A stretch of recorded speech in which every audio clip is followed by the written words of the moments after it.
Le isole Eolie sono un arcipelago di origine vulcanica, posto nel Mar Tirreno a nord della costa siciliana. Questo arcipelago è composto da 7 isole: Vulcano, Lipari, Salina,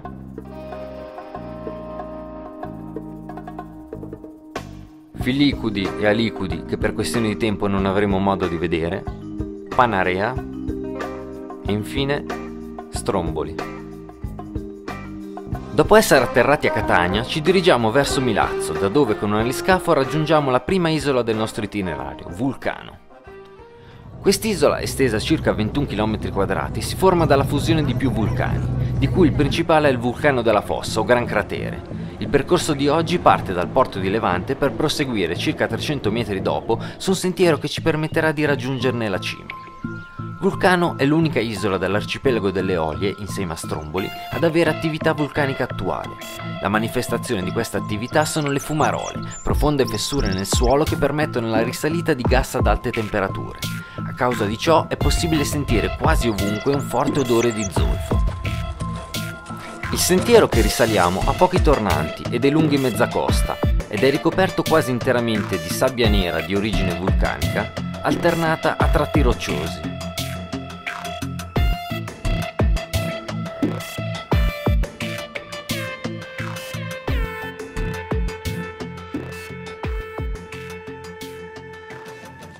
Siamo su Vulcano, la prima delle isole Eolie che visiteremo. Abbiamo passato quota circa 300 metri e dietro di me ci sono le fumarole di anidride solforosa. Dobbiamo starci un po' attenti perché altrimenti ci intossichiamo.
Da quello che avevo studiato di Vulcano immaginavo che sarebbe stata la meta più affascinante di tutte le Eolie, ed effettivamente è stato così, dalle terme vicino al porto alle fumarole del cratere. Qui ovunque si vede e si respira la forza della natura, la presenza di un sottosuolo sempre attivo e vivace.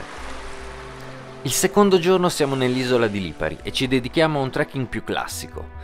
Partenza da Canneto, un borgo a circa 4 km da Lipari, passaggio per la località di Lami, salita al Monte Pilato e discesa ad Acquacalda, un paesino sulla costa nord. Il sole è già alto nel cielo quando parto e ben presto capisco che il litro e mezzo d'acqua che ho portato con me dovrà essere consumato con estrema parsimonia.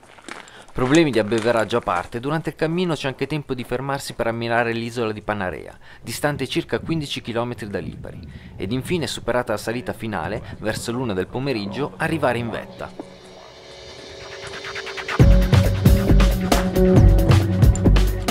Da qui possiamo nuovamente vedere Panarea, il paesino di Porticello e una parte dell'isola di Salina. Durante la discesa decido di visitare Rocche Rosse, una colata di rocce vulcaniche formatasi durante l'ultima eruzione del Monte Pilato, eruzioni che hanno anche prodotto il materiale di cui è largamente costituita questa montagna, la pomice bianca. Me ne rendo conto quando ad un certo punto mi perdo e mi ritrovo all'interno di una cava abbandonata dalla quale si estraeva questo materiale.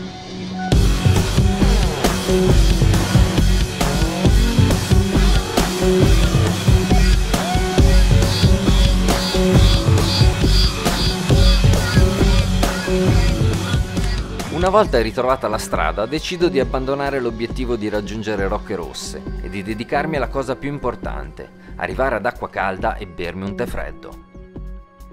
Il giorno successivo ci spostiamo a Salina e nel pomeriggio raggiungeremo Panarea. Arrivati allo scalo di Rinella, una sorpresa ci accoglie nelle acque del porto.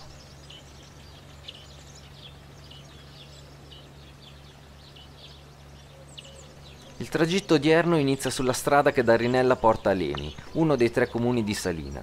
Da qui possiamo vedere in lontananza l'Etna e l'isola di Vulcano, e proseguendo su un sentiero che ci porta nella parte orientale dell'isola, anche Filicudi e Alicudi.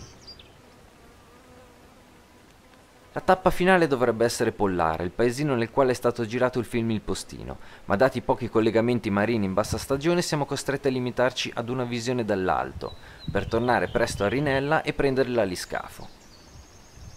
Qui sono in albergo a Panarea. Panarea, oltre ad essere una bellissima isola, è anche l'isola dei VIP, della gente come me. In questo momento vorrei infatti uscire e socializzare con i VIP, parlare con loro di politiche di mercato e possibili investimenti.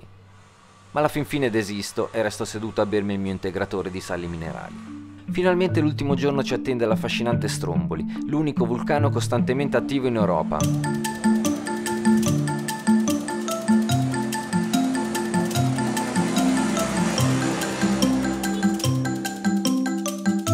A Stromboli ci si sposta a piedi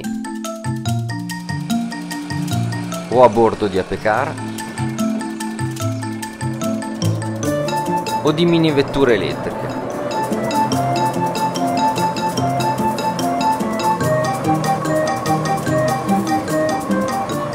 La storia di questo vulcano inizia 200.000 anni fa, con l'emersione di una prima struttura nella parte nord-est dell'isola attuale, di cui rimane solo un faraglione, Strombolicchio, costituito dall'antico condotto magmatico solidificato, e in seguito, circa 160.000 anni fa, dall'inizio di un processo che ha portato nell'area dell'isola attuale alla continua formazione e distruzione di vulcani, di cui Stromboli è l'attuale.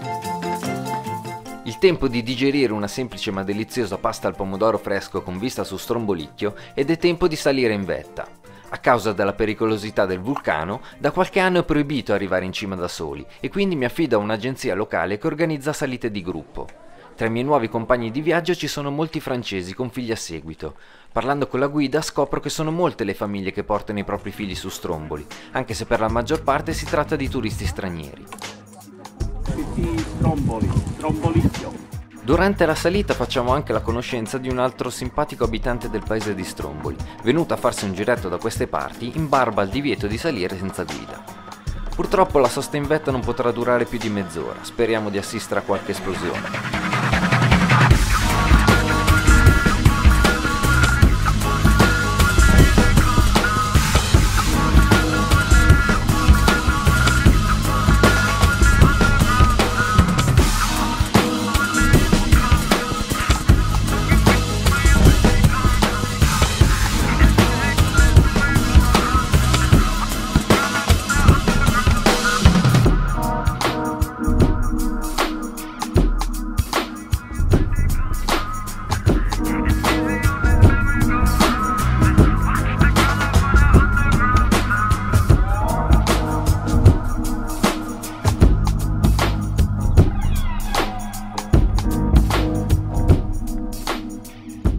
Siamo stati abbastanza fortunati, ma il tempo passa in fretta ed è già ora di tuffarsi nel buio e ridiscendere nel paesino di Stromboli. La nostra avventura finisce qui.